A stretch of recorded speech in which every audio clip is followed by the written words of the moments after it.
Jason, pleasure to have you on the Gym Rats podcast, bro. How's everything? It's going well. Thank you for having me. I look forward to our talk here and having some interaction with some people from the outside here. Absolutely, man. I was excited when they put the list together. We was coming up with the list, Jared Boff and myself. They were like, Coach Delaney at Cathedral will be hopping on top 5. So I was excited because when I was doing some homework with you, you won a 1A. I have that experience of winning a 1A championship back in 2010 when I was at Bowman. How's everything been for you during this COVID-19 and during this pandemic? You try to make the best of the situation. With myself coaching high school and EYBL, it seems like I'm always on the go. And then I'm the associate athletic director at Cathedral. So, time away from the family is kind of the normal for us, and you try to do the best that you can when you're always on the go. Well, this has forced us to, really cherish this time together. And that's been one of the biggest takeaways from this, spending time with my wife and my kids and trying to make up for some of that time I've missed. And so that's good. As far as coaching, we do weekly Zoom meetings. Last night we had one, and CJ Walker joined us, who I coached at Tech and, starting point guard for Ohio State and played for Indy Heat. Our topic was leadership, and he was talking to him about that. So we check in with our guys once a week. They're doing workouts and other things as well. We're texting back and forth. So you're trying to make the best of this situation. I think we're all getting to the point now where we'd like some normalcy to come back, where we can actually work with players. And, we miss AAU and we miss a lot of different things that we're so used to. But you just try to make the best of it, and you try to grow from this. You don't want to walk out of this being the same person you went into it as. And I think you hit it perfectly when you said make the best of it. I mean, I'm still an active ball player. I make my living abroad. Right. And the fact that we can't work out like how we want to is like we have to be creative and make it work. And for me, I have to text other players, my teammates, like, hey, let me know when you work out so I can have an accountability partner, because it's different. We don't have a big house, but you don't have a small house, but it's just so many crops everywhere, to get it in. Yeah. Let's rewind. Sure. And before we catch up to the present, what got you into basketball? Ever since I was a little kid, from growing up in Lafayette, Indiana, it was crazy. I've been a Purdue fan since I was little, watching. I remember Everett Stevens, Todd Mitchell, and Troy Lewis, the big three at Purdue, watching them. I remember going to games, watching the Fab Five come to town. My mom and dad were IU fans, diehard IU fans, so that was interesting when those two teams played. But, growing up in the state of Indiana, you always saw what high school basketball meant. And so for me, my dream since a little kid was to coach and win a state title in the state of Indiana. And I remember going to high school games Fridays, Saturdays. And, when I say I'm living my dream each and every day, that's what I mean, because I am living my dream. And I understand that, you're always living someone else's dream. You as a professional player, there's so many people who are, aspiring to be where you are. And the same with all of us, and so I think that's important that we never take it for granted as well, that we're living someone else's dream. Coach Mr. Basketball, I believe 2014, Trey Lyles was my teammate in the EYBL circuit early on. How was that for you when you won a 4A? I've never had that experience, only 1A and 2A. Right. It starts with the sectional that we're in, sectional 10. I mean, I say it all the time, it's got to be the best sectional in the United States of America. When you look at all the talent that has come out of that sectional, Greg Oden, Mike Conley, you look at now Kyle Guy, you look at CJ Walker, Trey Lyles, and you look at all the talent, Chris Wilkes, just amazing talent just in the last few years have come out of that. And then to make that run like we did, we finished number 3 in the nation that year. We played on ESPN, which was always a dream, this inner city high school, and we played Huntington Prep, and it was actually the second time we had to play them in a week and a half. We played them down to Kentucky when they were number 3, and some things fell through, and that's who ESPN said, you either play him again or you don't play on ESPN, and we weren't passing that up.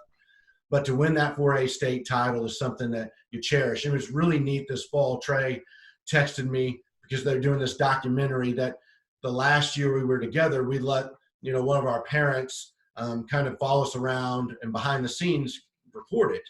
And now this summer they're supposed to release all of that, and they've got, music score to it and all kinds of stuff. And Trey said that is the best time of his life. And it was really cool to hear. Here's a guy who played at Kentucky in the NBA, but he said that was the time of his life he cherishes the most. And I read that to our current Cathedral guys, and I said, you don't understand how important these years are. And I know, from you too, winning that state title and playing for Coach Ray, and that bond that you have on the state championship team lasts you a lifetime. And those Absolutely makes it really, really special. Those guys, and you mentioned Coach Ray, he was like my stepfather. I was with him since I was 7. And those guys that I won a 2010 state championship with, those guys had their last year. I had 3 years left. So they paved the way for me. But if we don't talk every day, or as it goes with years past, we remember that grind from 2010. And I know you have that same vibe with your 2014 team. I had read you was the villain for a minute when you were at Tech and then went over to Cathedral. How was that transition and experience so far? Originally, it was odd. When I got to Tech, Cathedral, you view them in a certain way. Tech hadn't beat them for 13 straight years. And so, Tech, when we got there together, they had won 17 games in 3 years combined, one winning season in a decade. So it's not like we walked into something that was, a powerhouse. So we had to build it. And, but as far as Cathedral, that first game we played them, Trey got fouled by Colin Hartman with 2.6 seconds to go, hit both free throws, and we win. People rushed the floor. It was a major thing. And I've got a picture from that. And because it was a major turnaround for us. We went 16-5 that year. And unfortunately in that sectional, Jeremy Hollowell hit a shot at the buzzer and broke our hearts. But, with Cathedral, when you talk about a rival, that was a huge rival. We couldn't stand them. They couldn't stand us. But what it did was force us to get better. And so originally going to Cathedral was really strange because you disliked them so much. It's like going from Duke to Carolina, or right. You watching now the Last Dance. You're going from the Pistons to the Bulls. Right. And so, but being at Cathedral, I realize now I've got the best high school job in the state of Indiana. From as far as academics to the players coming in, you can mold it because it's got everything. And the one thing that always stood out to me with Cathedral was excellence. When you walk into our gym, it's not a big gym, but you see all those state banners up there. You see how the school's ranked as one of the best academic schools in the United States of America. And you see how it can transform lives. And that's the cool thing. A lot of guys come in from different walks of life, different faiths, different backgrounds, and they kind of mesh together. And that's the really cool thing about Cathedral.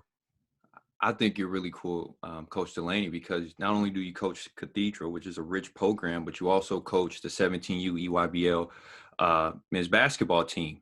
How is that too? How do you separate the two from the talent? Because obviously you're not going to have the same talent as you do in the high school. How do you just transition and do both very well like you do yourself? I think we kind of run them the same in a way.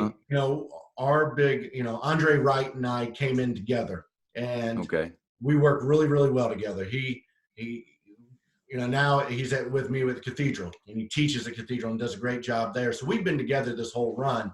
And when we both came in, he was coaching the 15s. I coached the 16s after the EYBL had finished that session. And so I think we try to run it as close as we can to a high school / college program. When we're on the road, there's agendas of where guys need to be when. There's scouting reports for every game. It's funny. We'll be sitting in the stands after our games with the notepads taking all these notes. And sometimes college coaches will text you, because it's funny because you don't see a whole lot of that in AAU. But the EYBL is a different animal. Right. It's so professional, and the guys who are coaching are really masters at their craft.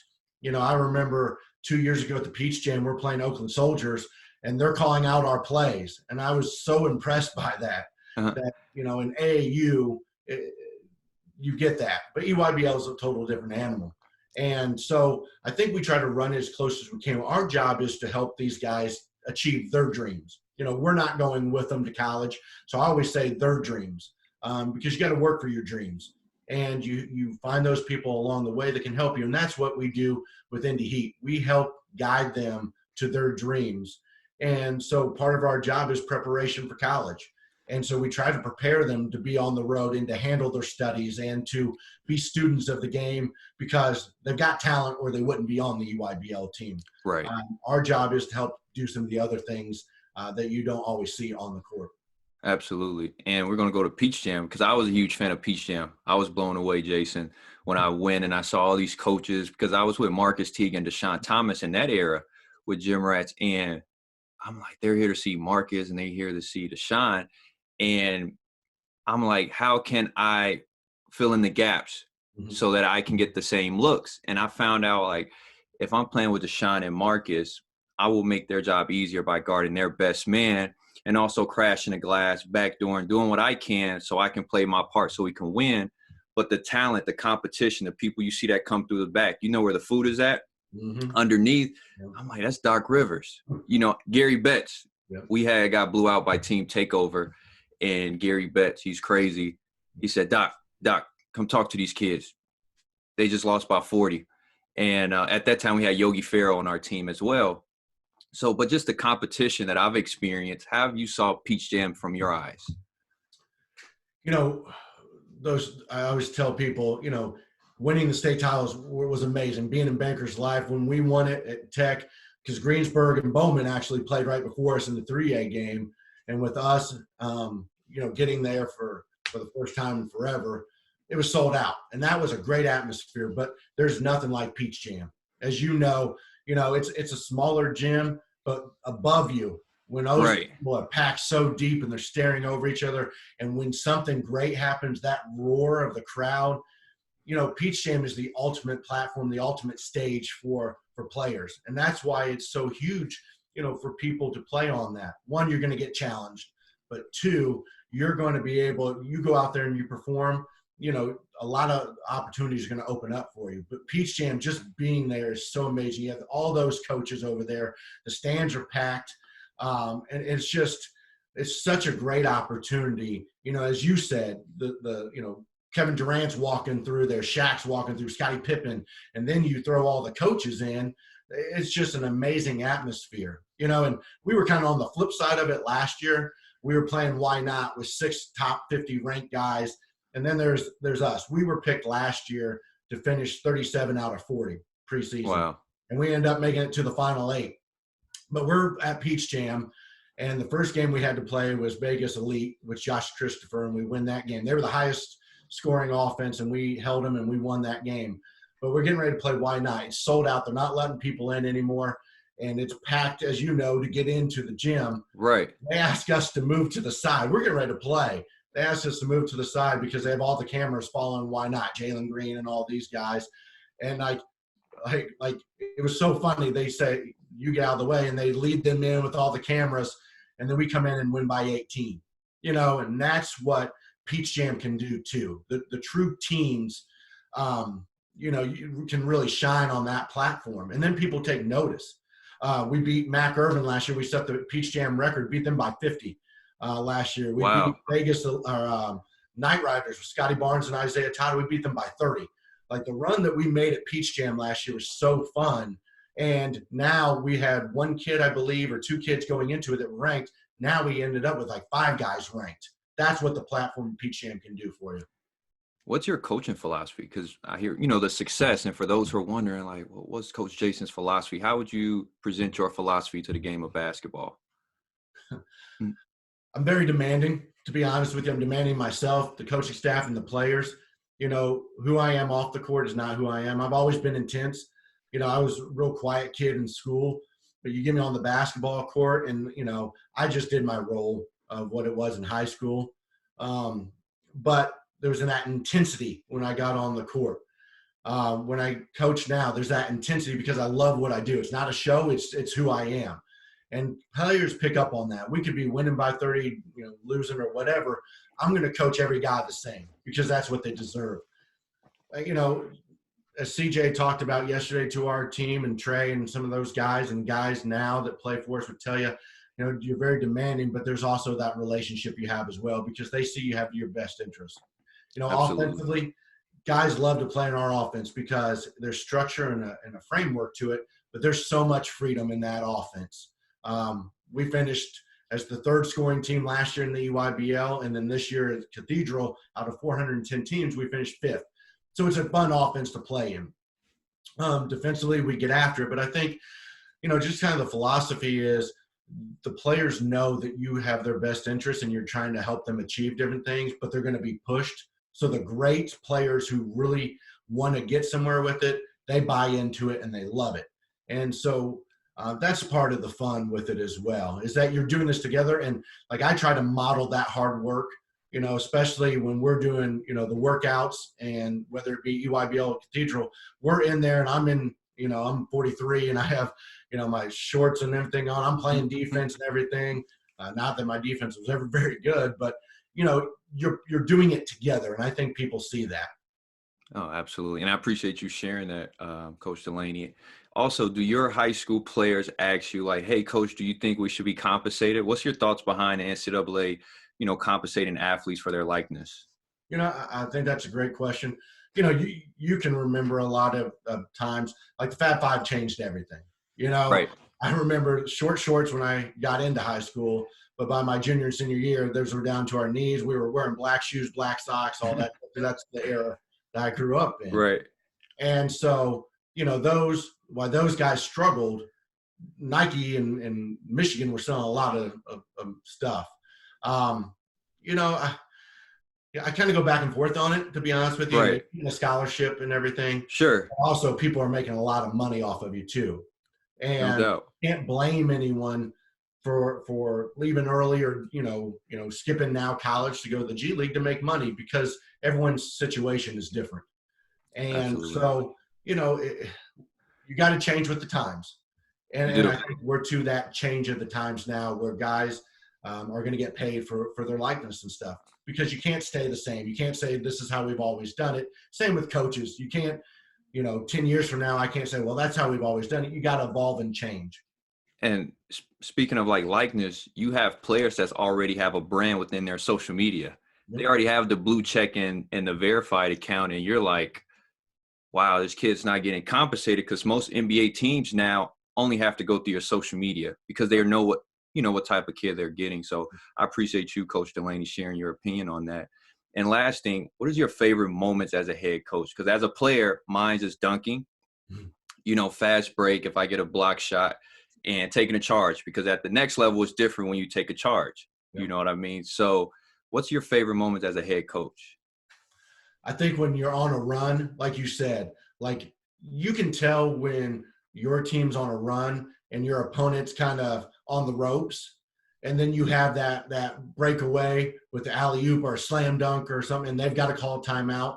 That moment right there, and we had a lot of them during Peach Jam last year, and I've been a head coach now for 16 years. That moment where you're on a run and something explosive just happened, and you take a charge and they've got to call a timeout, that's where like the fire and passion for me comes out. And a lot of times I scream, or I'm out there on the court meeting the players or whatever. Like that adrenaline rush right then is really cool for me. If you're talking about in the game moment, that's my favorite moment. Gary Betts. I know you're familiar with Gary Betts. He used to come to half court to me all the time. And I found out one of his favorite plays as a head coach was when he executed a play and it was like 5 seconds left. Mm-hmm. That's when he really got a rush and like, I really enjoy what I'm doing. So that was a question from a basketball, like active ball player, to a head coach now. Yeah. So I appreciate it, Jace, for just hopping on the Gym Rats podcast and just sharing some information about who you are and your journey. Well, I appreciate you having me on. You do a great job. And, I remember watching you as a player and always being a big fan of yours. And so this is great to be able to sit down and talk with you as well, and to talk about the organization. Thanks, Jason. Thank you.